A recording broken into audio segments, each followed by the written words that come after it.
વિસાવદરમાં વિશ્વ હિન્દુ પરિષદ તેમજ બજરંગ દળ આયોજિત મર્યાદા પુરુષોત્તમ શ્રી રામ ભગવાનની ભવ્ય શોભાયાત્રા જૂની બજાર સ્થિત રામજી મંદિરથી વિવિધ ફ્લોટ સાથે, જેમાં ભગવાન શ્રી રામ, સીતાજી, લક્ષ્મણજી, હનુમાનજી મહારાજ સહિત નીકળીને સરદાર ચોક મેઇન બજાર થઈને પાછી રામજી મંદિરે પૂર્ણ કરવામાં આવી હતી। જય શ્રી રામ।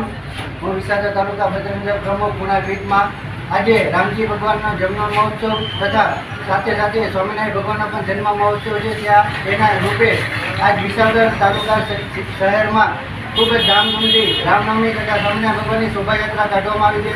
તેમાં તમામ રાજકીય પક્ષોના આગેવાનો, યુવાનો, વેપારી સંગઠનો આવે છે અને તેનો ખૂબ ખૂબ સાથ મળેલ છે, તે માટે આભાર। જય શ્રી રામ। ત્યારબાદ ભગવાન શ્રી રામની મહાઆરતી રામજી મંદિરે યોજાતા ભાવિકો ઉમટી પડ્યા હતા। રથયાત્રા દરમિયાન વિવિધ એનજીઓ દ્વારા શરબત આપવામાં આવ્યું હતું। જય શ્રી રામ। રામચંદ્ર ભગવાનની રવાડે નીકળે એટલે સાંઈ ગ્રુપ તરફથી અહીંયા ઠંડુ પાવાનું આયોજન છે। જય શ્રી રામ। અને બધાને પીવડાવ્યું ને બહુ ખુશી થઈ અમે।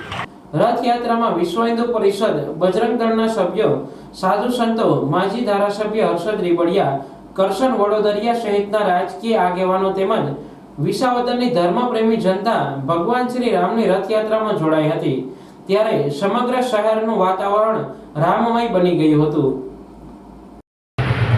આજે ભગવાન મર્યાદા પુરુષોત્તમ રામચંદ્રજીની પાવન પ્રાગટ્ય દિવસ તેમજ ભગવાન સ્વામિનારાયણની આજે તેમનો પણ આજે પ્રાગટ્ય દિવસ છે।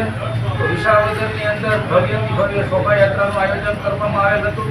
તેમની અંદર વિસાવદરના નાગરિકો, સાધુ સંતો તથા વિસાવદરની અંદર મોટી સંખ્યાની અંદર લોકો જોડાયા હતા અને ધામે ધૂમે આ ઉત્સવ વિસાવદરની અંદર ઉજવવામાં આવ્યો છે। તથા વિસાવદરના વેપારી, વિસાવદરના સાધુ સંતો તથા વિસાવદરના આગેવાનો બધાનો ખૂબ જ સાથ અને સહકાર આની અંદર મળેલ છે। જય શ્રી રામ।